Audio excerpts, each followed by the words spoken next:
Have you ever felt a silence so deep it had a weight to it? The kind of quiet that isn't just an absence of noise, but a presence all its own, pressing in on you from all sides. It's a silence that builds in lonely places, in hearts that have sealed themselves off from the world. Today's story is about a man who lived in a silence like that, a fortress of quiet he built in the high, lonely mountains. He thought its walls were impenetrable. But he was about to learn that even the most desolate canyons can echo with life, and that sometimes, the most unexpected visitors carry the key to a door you forgot was ever there. The world outside his small cabin was a masterpiece of harsh beauty, a kingdom of granite and pine sculpted by wind and time. The air, thin and sharp, carried the scent of cold stone and the promise of snow. For Elias, this was not just a landscape, it was a sanctuary. He had come to this mountain 5 years ago, not to find something, but to lose himself. He had carried a grief so vast it felt like a second shadow, a constant companion that whispered in the rustle of leaves and sighed in the moan of the wind through the eaves of his hand-built cabin. His life was a rhythm of survival, a deliberate and unvarying ritual. Chop wood, check traps, patch the roof, clean his rifle. Each task was a stone laid upon the memory of what he'd lost, a wife whose laughter was like wind chimes, a son whose future had stretched no longer than 5 short years. Inside the cabin, the silence was absolute, broken only by the crackle of the fire in the hearth. A small, dust-covered rocking horse stood motionless in the corner, a monument to a life that wasn't. Elias moved through this space with a heavy grace, his face a mask carved from the same stoicism as the mountains around him. He rarely spoke, having no one to speak to, and his own voice had become a foreign sound. The solitude was a heavy blanket, and he had wrapped himself in it so tightly he could no longer remember the warmth of anything else. The sky, which had been a clear, piercing blue that morning, had begun to curdle. Great, bruised-looking clouds gathered at the peaks, rolling down the slopes like a dark tide. Elias had seen it coming. The mountain had its moods, and he had learned to read them like the pages of a book. This was not a mere squall, this was a true blizzard, a white beast that would swallow the world and hold it in its jaws for days. He pulled his thick coat tighter, the worn wool smelling of wood smoke and leather, and headed out for a final check of his trap lines. The wind was a physical force now, shrieking through the pines and tearing at his clothes. Snow, hard and granular, began to whip through the air, stinging his exposed cheeks. He moved with a practiced economy, his boots crunching a steady rhythm against the rapidly whitening ground. He was not afraid. The mountain had thrown its worst at him before, and he had always endured. Endurance was his specialty. It was near the last snare, tucked under the heavy boughs of an ancient fir tree, that he saw it. Not the dark fur of a fox or the grey shadow of a rabbit, but a small mound in the snow that didn't belong. It was a patch of deep, vibrant red against the stark white. He approached cautiously, his hand resting on the handle of the knife at his belt. As he drew closer, the mound shifted. A small head lifted, black hair dusted with snow, and a pair of dark, frightened eyes stared back at him. It was a child. Huddled beneath her was an even smaller form, completely shielded from the wind. 2 children. Apache, by the look of their buckskin clothes and the beadwork on the older girl's worn moccasins. They were miles from the reservation lands, lost and on the verge of being consumed by the storm. For the first time in 5 years, a feeling other than the dull ache of grief pierced through Elias's armor. It was a raw, fierce, and utterly unwelcome jolt of responsibility. He looked up at the raging sky, then down at the 2 small faces. Leaving them was a death sentence. But bringing them into his world, into his carefully constructed silence, felt like a different kind of death entirely. The journey back was a battle. The older girl, who could not have been more than 8, was weak but conscious, her eyes tracking his every move with a fierce, wary intelligence. The younger, perhaps 4 or 5, was a dead weight in his other arm, her small body limp with cold and exhaustion. He wrapped them both as best he could in his own coat, shielding them with his body against the gale. The wind howled like a hungry wolf, trying to rip them from his grasp, but Elias bent his head and pushed forward, his own warmth a desperate offering against the mountain's fury. The cabin, when they finally reached it, was a haven of gold and shadow. He kicked the door shut, and the roar of the storm was instantly muffled, replaced by the gentle hiss and pop of the fire. He laid the children down on the thick bear pelt before the hearth, his movements swift and sure. He stripped off their wet outer clothes and wrapped them in his driest wool blankets. The younger one, Shima, moaned softly but didn't wake. The older girl, Nita, sat up, pulling the blanket tight around her sister, her gaze never leaving Elias. It was not a look of gratitude. It was a look of challenge, of pure, undiluted suspicion. She was a small, cornered animal, ready to fight for the only thing she had left. Elias ignored her glare, his focus on the tasks at hand. He ladled warm broth from the pot simmering over the fire into 2 wooden bowls. He set one down near Nita, a silent offering. She stared at it, then at him, her small chin set in a stubborn line. He did not press, turning instead to the younger girl. He dipped a corner of a clean cloth in the warm liquid and gently moistened her lips. He worked with a deep, instinctual tenderness he thought had been buried long ago, a muscle memory from a different life. The cabin was filled with a new kind of tension. It was the silence of 3 heartbeats instead of 1, the air thick with fear, suspicion, and the ghosts that stirred in the firelight. That night, Elias did not sleep. He sat in his worn wooden chair, the rifle across his lap, and watched the fire dance. Outside, the blizzard raged, a tempest of white noise and raw power. Inside, a different storm was brewing. The sisters slept on the rug, Nita's arm thrown protectively over Shima, even in sleep. Their soft, rhythmic breathing was a sound the cabin had not known for half a decade. It was a sound that dismantled him, brick by silent brick. Each gentle exhale seemed to find the cracks in the fortress of his grief, whispering of small chests rising and falling in a cradle that now stood empty. He looked at them, their dark hair fanned out against the bearskin, and he saw not 2 strangers, but the specters of his own loss. He saw the curve of his wife Sarah's cheek in Nita's sleeping face. He saw the trusting smallness of his son, Leo, in Shima's curled form. The pain was so sharp, so sudden, it was like a physical blow. He squeezed his eyes shut, his knuckles white on the stock of the rifle. He had invited life back into this tomb, and it was excruciating. When he opened his eyes, Nita was awake. She wasn't looking at him with suspicion anymore. Her dark eyes were wide with a different, more complex emotion. She had seen the flicker of agony on his face, the raw pain he kept so carefully hidden. She saw his ghosts. For a long moment, they simply looked at each other across the firelit space, a silent, mutual acknowledgement of a sorrow that needed no words. The barrier between them, the wall of fear and distrust, had not vanished, but a small, crucial stone had been dislodged. He was no longer just a strange, silent man. She was no longer just a lost child. They were 2 souls adrift in the same storm, recognizing the darkness in each other's eyes. The storm held them captive for another day. The world outside the single window was a churning vortex of white. Inside, the rhythm of their strange, temporary life began to settle. In the grey light of morning, Elias took a small block of pine and his whittling knife. He sat by the fire, the children watching him. His large, calloused hands, so used to the brutal work of an axe or the cold steel of a rifle, moved with surprising delicacy. Shavings fell away like snowflakes, and slowly, a shape began to emerge. A bird, its wings half spread, its head cocked as if listening for a song.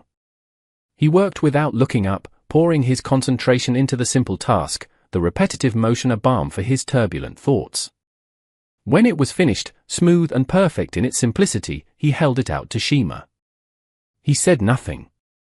Her small hand, hesitant at first, reached out and took it. She turned the little bird over and over, her fingers tracing its wooden form. Then, a sound broke the cabin's heavy silence. A small, clear giggle. It was a sound so pure and unexpected that Elias felt his heart clench.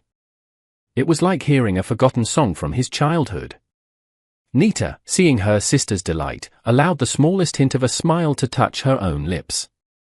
Her gaze shifted to Elias, and for the first time, there was a flicker of something soft in her eyes, a fragile truce. Later, he made a thick stew from the last of his dried meat and vegetables. They ate together, huddled by the fire. The silence remained, but its character had changed. It was no longer the empty, echoing silence of solitude. It was a shared quiet, a space of communion, filled not with words, but with the clinking of spoons against wooden bowls, the crackle of the fire, and the silent, growing understanding between three people shipwrecked together in the heart of the winter.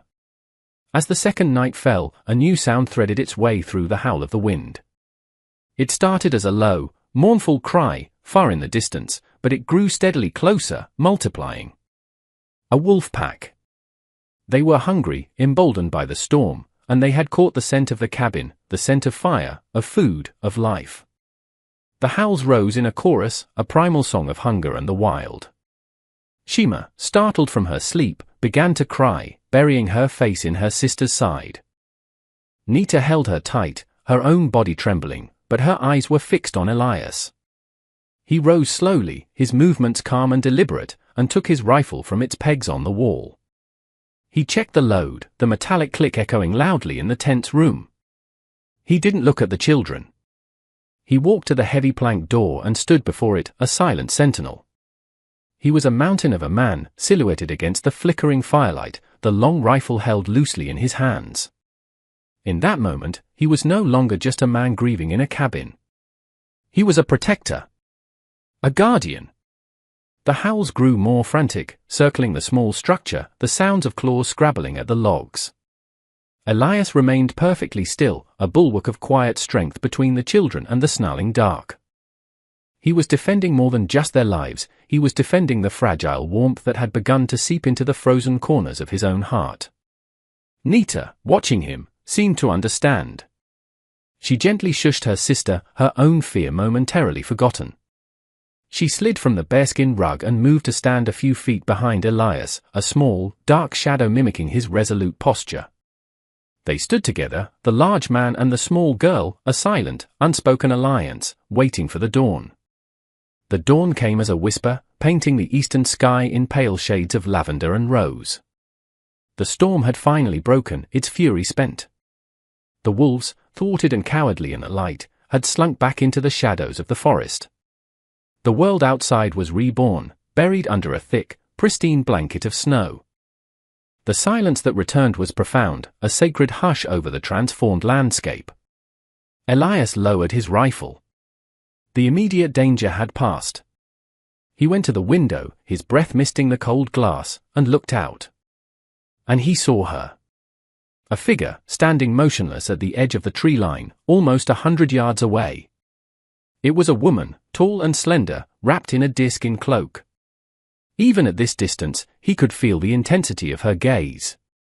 She held a longbow in one hand, an arrow narked but not drawn. She had been watching the cabin. Waiting. It was their mother. She must have tracked them through the impossible heart of the blizzard, a feat of skill and maternal desperation that defied belief. The tension in the cabin, which had just begun to recede, snapped back taut, sharp and cold as an icicle. Nita and Shima were awake, drawn to the window by the stillness in Elias. Nita gasped, a single, sharp intake of breath. "Ina," she whispered. The word was a prayer. Elias felt a complex wave of emotions, relief, for the children, regret, for the loss of his temporary purpose, and a primal, inexplicable fear of the woman who stood like a judgment at the edge of his world. She represented the world he had fled, the connections he had severed. She was here to reclaim her children, and to reclaim the silence he had so briefly lost. Elias unbarred the door. The cold, clean air rushed in, smelling of pine and frost. He stepped outside, onto the small porch, deliberately leaving the rifle behind. He stood with his hands open and empty at his sides, a gesture of peace. The woman, Anaba, began to walk towards him. She moved with a fluid, predatory grace, her feet making no sound on the deep snow. Her face was a mask of exhaustion, grief, and fierce resolve. Her eyes, dark and piercing, never left his. They were the same eyes as her daughter's, carrying the same wary intelligence, but honed by years of hardship. As she drew closer, the cabin door flew open and the two girls rushed past Elias, their small legs churning through the snow. "Ina!" The cry echoed in the vast stillness. The reunion was not loud or effusive. It was a desperate, silent clinging. Anaba knelt and gathered her daughters into her arms, burying her face in their hair, her body shaking with a relief so profound it was almost violent. Nita, her face pressed against her mother's shoulder, turned her head slightly. Her gaze met Elias's over her mother's back. It was a look that held 1,000 unspoken words: gratitude, fear, apology, and a deep, child's understanding of the man's hidden sorrow. Anaba eventually rose, her daughters clinging to her legs. Her eye swept over Elias, then to the cabin door, then back to her children. She saw their dry clothes, the faint smudges of stew on Shima's cheek, the way they stood close to this strange, large man without fear. She was reading the entire story of the past 2 days in those silent details. There was no accusation in her gaze, only a deep, penetrating assessment. She saw everything. Anaba looked from her children to the man, and then she turned and walked back toward the tree line where she had left a small, hydrap bundle. She retrieved it and returned, stopping a few feet from Elias. Her daughters watched, their small faces filled with curiosity. Without a word, Anaba knelt and unwrapped the bundle. Inside, folded with immense care, was a small blanket. It was woven from dyed wool and plant fibers, the colors rich and earthy. She stood and held it out to him. It was not a payment. Her posture, the solemn look on her face, made it clear this was something more. This was an offering, a gesture that transcended language and culture. Elias hesitated, then reached out and took it. The wool was soft and heavy in his hands. He slowly unfolded it. And his breath caught in his throat. The world seemed to fall away, the snow, the trees, the cold air all vanishing into a roar in his ears. The pattern woven into the center of the blanket was a single, perfect bluebird perched on a stylized mountain peak. It was the exact design his Sarah had been working on, the centerpiece of a baby blanket she was weaving for their son, Leo. He had the unfinished piece still, folded away in a small wooden chest, a painful relic of a future that had been stolen from them. But this blanket, the one in his hands, was complete. The pattern was finished. The threads were seamlessly integrated, as if the same hands had worked on it from start to finish. Hot, unfamiliar tears welled in Elias's eyes, blurring the image of the bird. He looked up at Anaba, 1,000 questions warring on his face. How? How could she possibly know? She simply held his gaze, her dark eyes filled with a deep, ancient wisdom. She gave a single, almost imperceptible nod.